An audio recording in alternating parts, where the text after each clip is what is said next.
लोग पूरी जो दिवाली की सीरीज़ है उसके ऊपर बात करेंगे कि क्यों हुई ये चीज़ें और जिस फेस्टिवल को हम सेलिब्रेट कर रहे हैं हम कर तो रहे हैं बट उनके रीज़न्स क्या हैं। सबसे पहले अगर हम दिवाली सीरीज़ की बात करें तो धनतेरस से शुरू होकर ये भाई दूज तक चलने वाला फेस्टिवल है। तो धनतेरस जब हम सेलिब्रेट करते हैं तो हम क्यों करते हैं और इसका नाम धनतेरस क्यों पड़ा?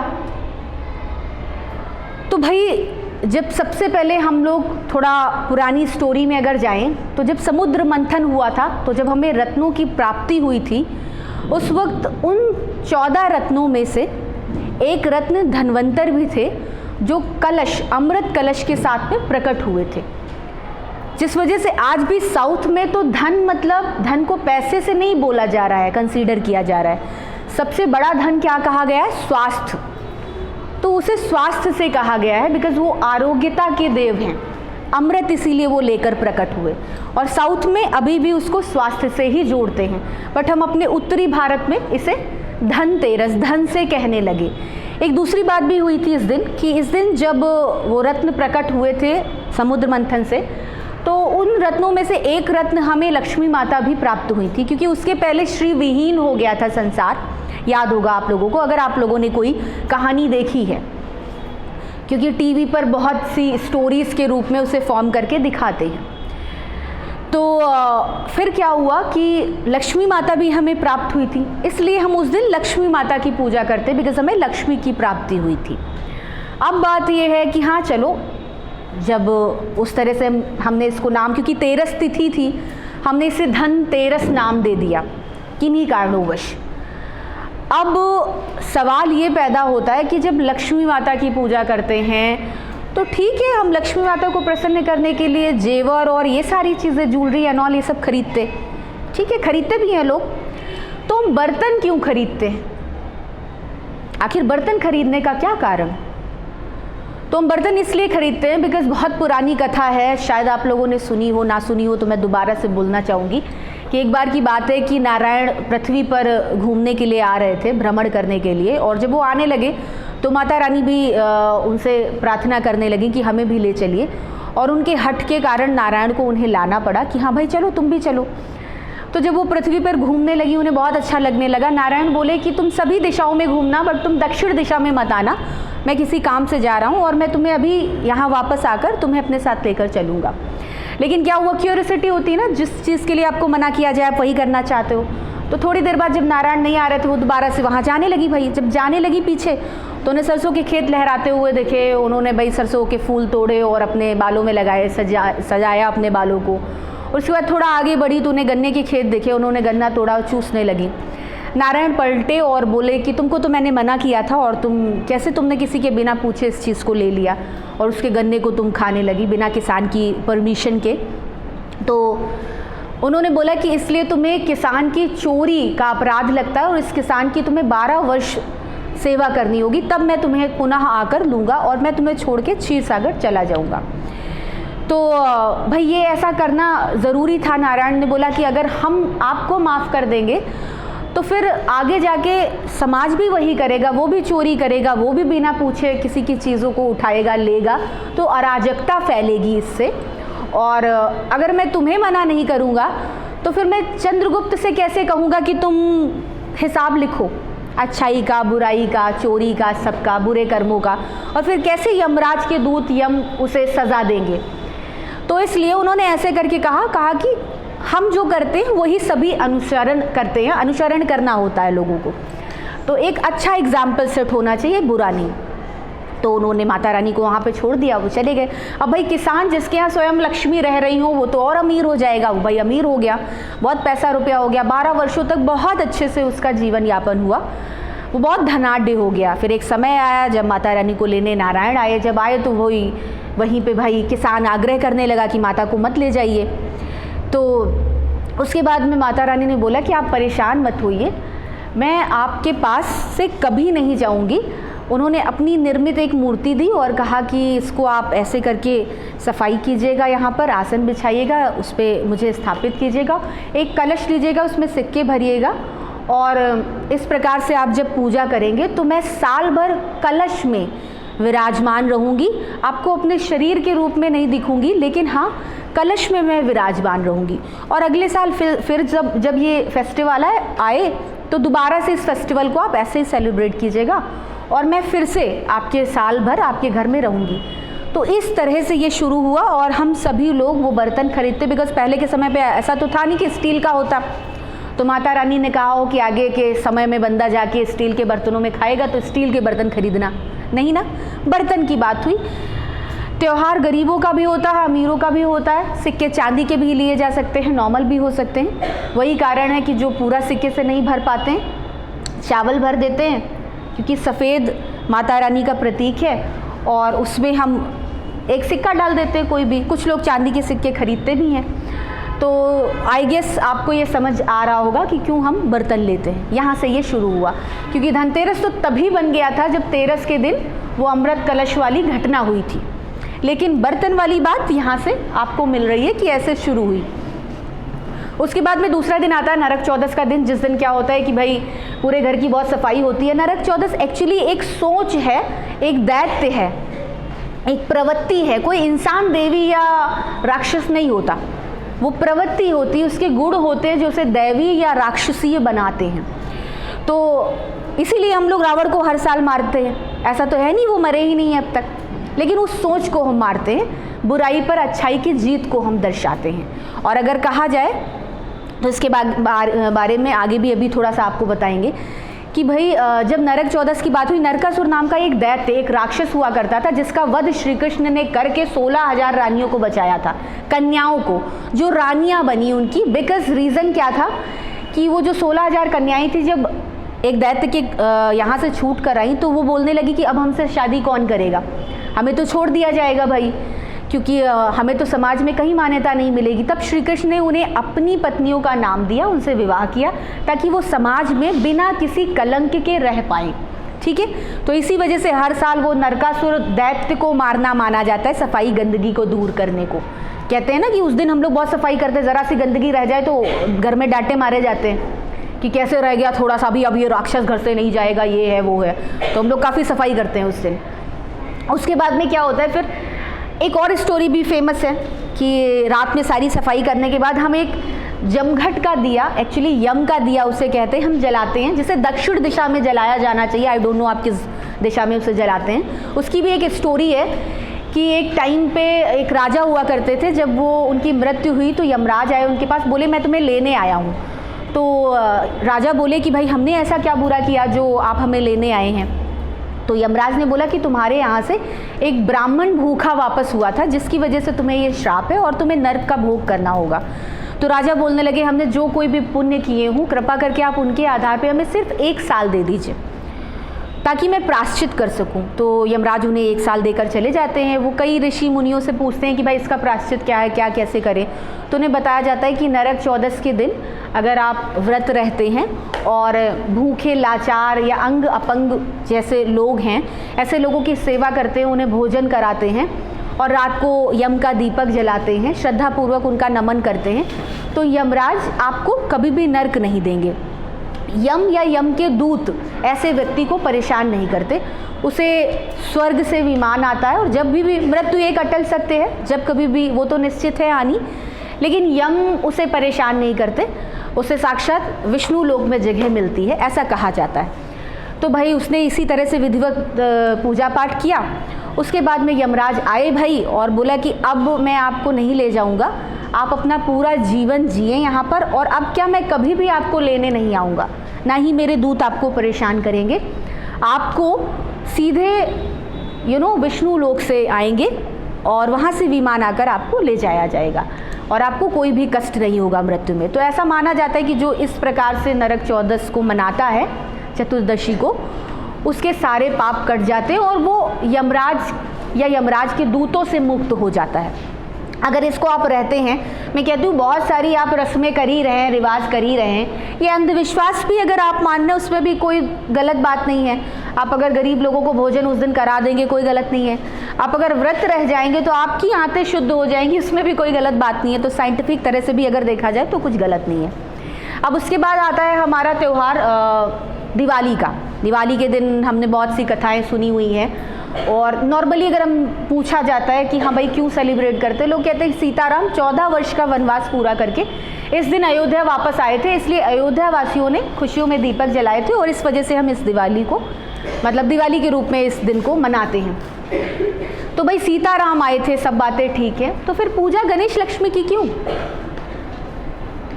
जब आए सीताराम थे तो पूजा गणेश लक्ष्मी की क्यों? तो इसका भी कारण है। बात यह है कि हम जब कभी किसी से पूछने की कोशिश करते हैं कहीं कुछ, तो हमें वही जवाब ही मिलता है, सिंपल बात, कि हाँ भाई मनाया जाता है, ऐसे ही किया जाता है, ऐसे ही हमारे पूर्वज करते आए हैं, ऐसे ही हमारे दादी बाबा ने किया है, हम कर रहे हैं, और ऐसे ही तुमको करना है, तुमको ऐसे ही इस प्रथा को आगे लेकर जाना है। और देखो, हम लोग कभी अपने माँ बाप से ज़बान नहीं लड़ाते थे। आजकल के बच्चे देखो क्यों, क्या ये सब, ये नहीं माँ बाप जैसे कहें वैसे माने करें, तो कहीं ना कहीं उसको गलत मान लिया जाता है। लेकिन अपनी क्यूरियोसिटी को शांत करना, अपने आप को पैसिफाई करना, ये कोई अभद्रता, ये कोई उद्दंडता नहीं है, ठीक है ना। अगर ये उद्दंडता है तो सबसे बड़े उद्दंड तो अर्जुन थे, जिन्होंने ये जाना कि साक्षात श्री कृष्ण नारायण उनके सामने खड़े हैं, और उन्होंने उनको अपना असली रूप भी दिखा दिया था। वो उस वक्त माधव रूप में नहीं थे, कृष्ण नहीं थे, उन्होंने अपना विशाल रूप दिखाया। उसके बाद में भी अर्जुन क्या कह रहे हैं, ऐसा क्यों, वैसा क्यों, माधव ये क्यों हो रहा है, मेरे हाथ पैर ढीले हो रहे हैं, मेरे हाथ से गांडीव छूटा जा रहा है, होंठ कांप रहे हैं, मेरी जान निकली जा रही है, मैं क्यों मारूं? वो कह रहे हैं नहीं, तुम जाओ, तुम युद्ध भूमि में खड़े हो, यही तुम्हारा धर्म है, तुम क्षत्रिय हो, तुम मत देखो तुम्हारे सामने कौन अपना आया है कौन पराया आया है लड़ने के लिए, तुम मारो, युद्ध करो, और जो मरेगा वो मुझ में आएगा, तुमको कोई पाप नहीं लगेगा, कोई मरता नहीं, कोई मारता नहीं। साक्षात भगवान कह रहे हैं, लेकिन अर्जुन फिर भी कह रहे हैं क्यों। और अगर अर्जुन ने ये क्यों न खड़ा किया होता, बार बार क्यों ना पूछा होता, तो हम हिंदू, जितने भी हिंदू लोग हैं, या हिंदू ही मैं क्यों कहूँ, पूरी दुनिया को इतना सुंदर ग्रंथ प्राप्त नहीं होता। गीता हमें जीने का तरीका बताती है, ये सिर्फ हिंदुओं का नहीं है, ये हिंदुओं की आस्था का प्रतीक नहीं है, पूरी दुनिया इसे पूज रही है। तो सिंपल सी बात थी, अर्जुन ने अगर एक भी क्यों ना उठाया होता तो गीता इतनी मोटी नहीं छपती, नहीं बनती, खत्म हो जाता, नारायण ने कह दिया वो मान लेते। बट क्या ऐसा हुआ? तो जब एक इंसान साक्षात नारायण से क्यों पूछ सकता है कि क्या कारण है, तो फिर क्या हम लोग नहीं पूछ सकते अपने ही मम्मी पापा, अपने ही भाई बहन, अपने गुरुजनों से, अपने शिक्षकों से, अपने टीचरों से पूछ सकते हैं ना कि भाई ये गलत बात है, अपने टीचर से पूछा जा सकता है। बट क्या होता है कि हम अपने ही लोगों से चीज़ें नहीं पूछ पाते, अपने ही माता पिता से डरते हैं और अपने ही गुरुजनों से डरते हैं। नहीं डरना चाहिए। जब इंसान भगवान से क्यों क्यों क्यों कर सकता है, तो एक इंसान भी कर सकता है इंसानों से, उसमें कोई बुराई नहीं है। जब आप सवाल जान जाते हैं, उसका रीज़न जान जाते हैं, तो आप उस चीज़ को श्रद्धा भक्ति से करते हैं। अदरवाइज़ क्या किसी ने कहा है आप कर रहे हो, उसका कोई मतलब नहीं है। ऐसे करके बहुत पूरी सीरीज़ की सीरीज़ है। अच्छा, कितने लोगों को बेटा जाना है अभी? बिकॉज आप लोगों की बेल लग गई, आप लोगों की गाड़ी पहले आती है ना, अब जा सकते हो।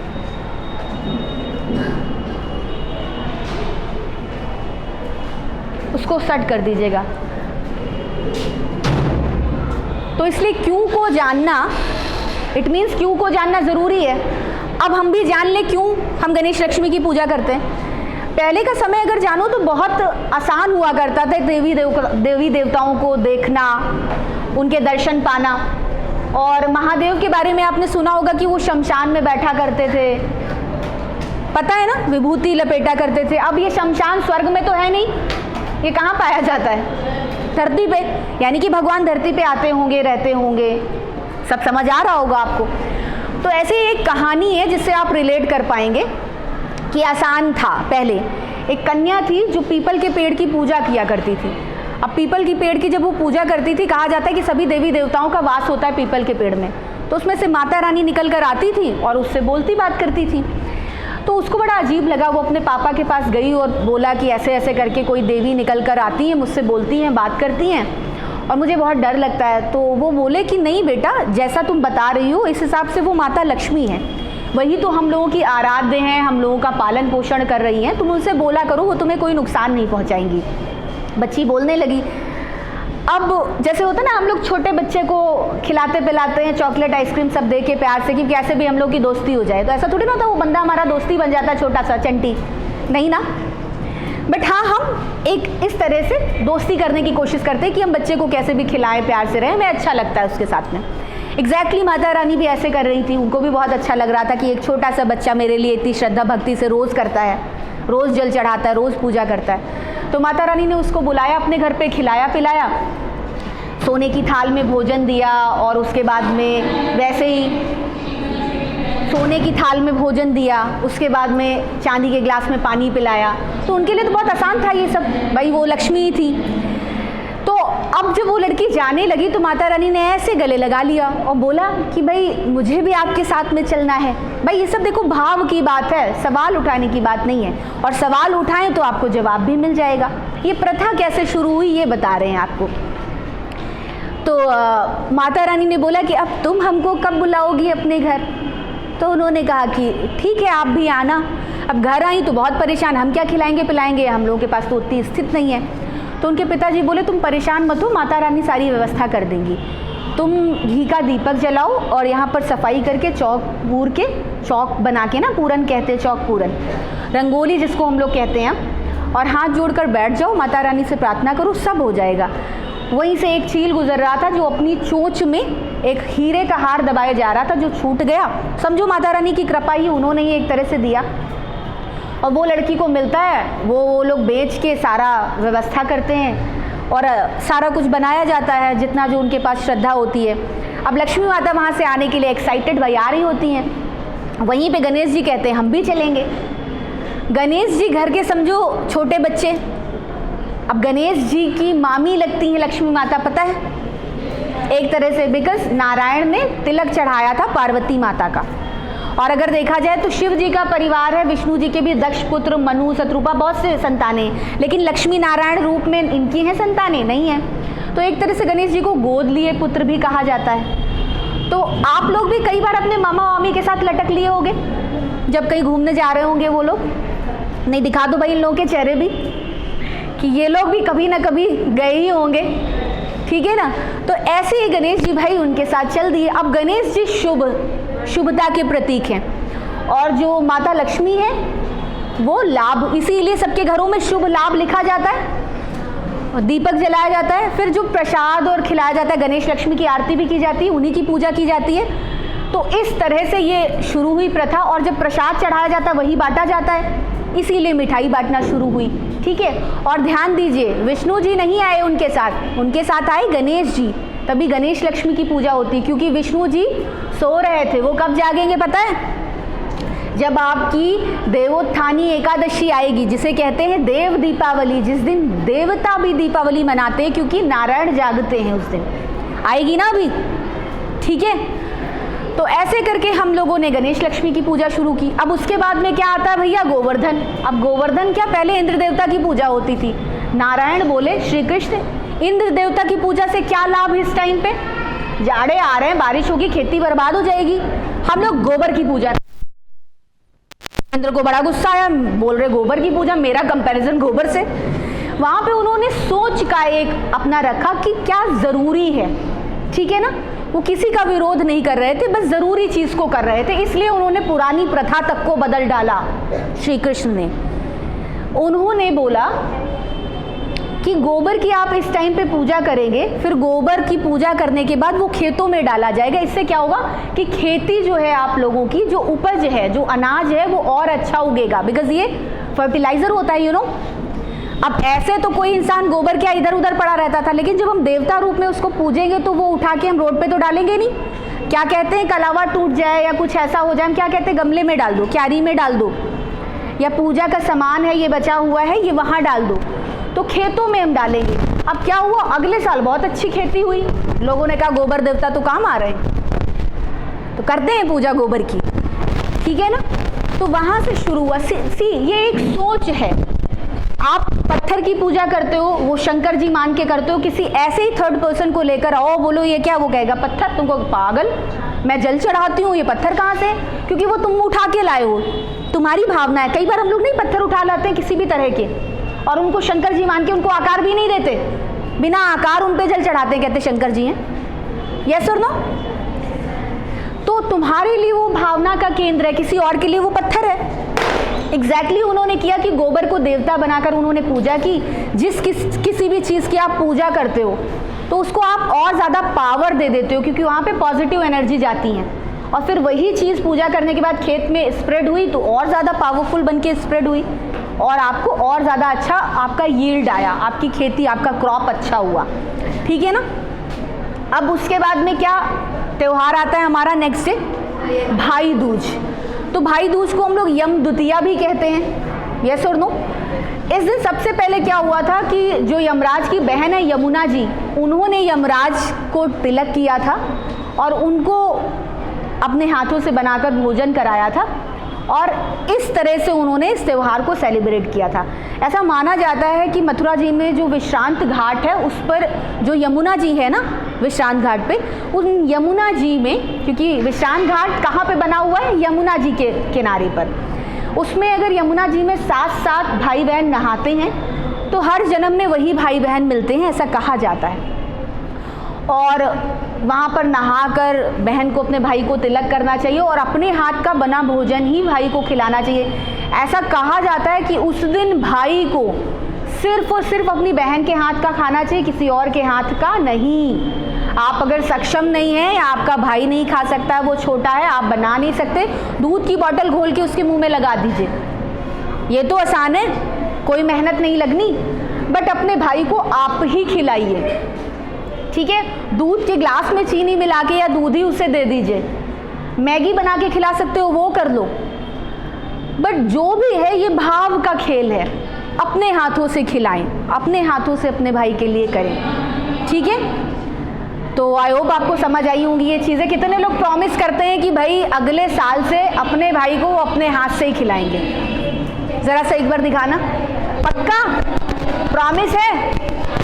कुछ नहीं तो आसान वाला तरीका खोज लेना, ठीक है? चाय मत पिलाना, बस कुछ खिलाना जिससे भूख खत्म हो, ठीक है? पेट भरे, चाय से पेट नहीं भरता। ओके, तो अभी हम लोग फिर कल मिलेंगे, तब तक के लिए हैव अ नाइस डे।